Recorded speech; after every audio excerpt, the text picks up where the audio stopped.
Тағдырың өзіңнің қолыңда. Адам баласы өмірге келген сәттен бастап тағдыр туралы ойлайды.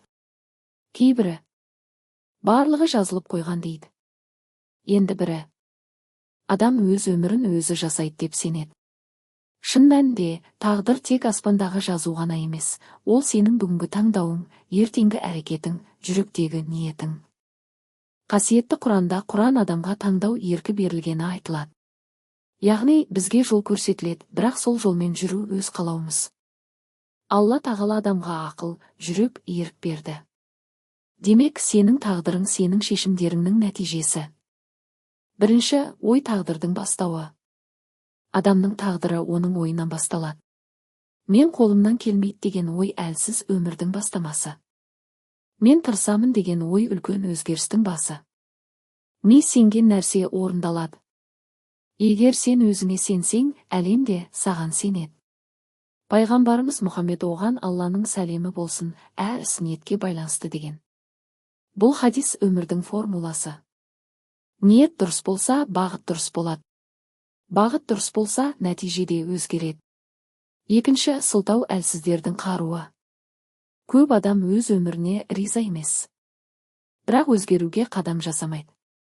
Уақытым жоқ, жағдайым жоқ, басқалар кінәлі, бұл сылтаулар.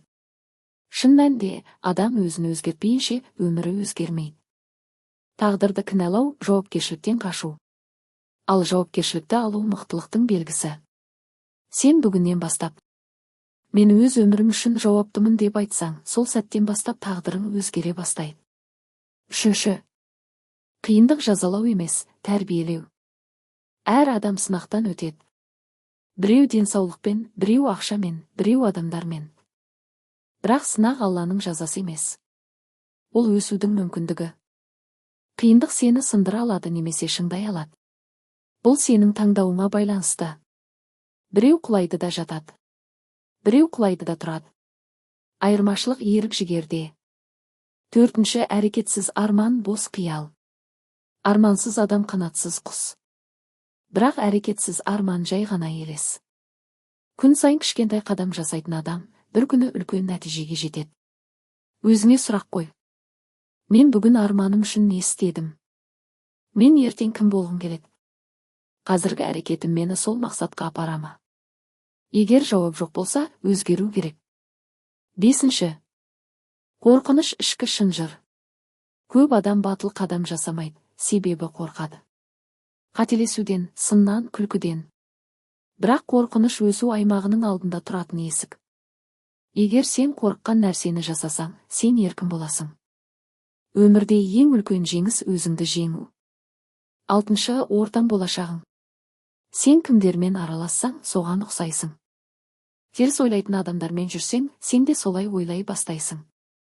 Армандаған, әрекет ететін адамдармен аралассаң, сен де өсесің. Сондықтан ортаңды таңда. Кітап оқитын адам бол. Уақытты қадірлейтін адам бол. Намаз оқитын, иманды адамдармен бірге бол. Жетінші, уақыт ең үлкен аманат. Ақша жоғалса табуға болады. Денсаулық кетсе қалпына келтіруге болады. Бірақ уақыт қайтып келмейді. Көп адам бір күні бастаймын дейді.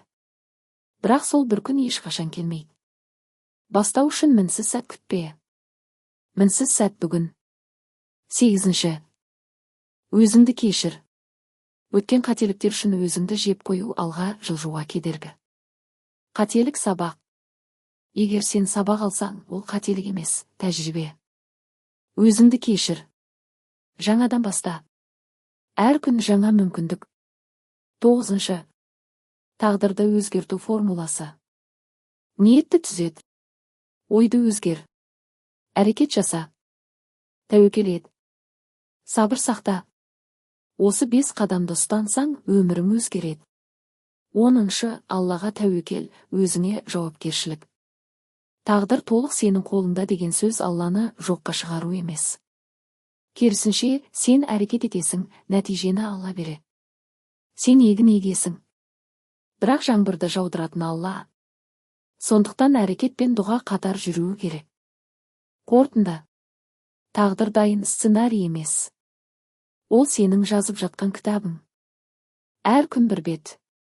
Әр шешім бір сөйлем. Егер сен бүгін өзгерсең, ертеңгі өмірің өзгереді. Егер сен батыл болсаң, өмір саған жол ашады. Егер сен иманды болсаң, жүрегің тыныш болады. Ешқашан өзіңді әлсіз санама.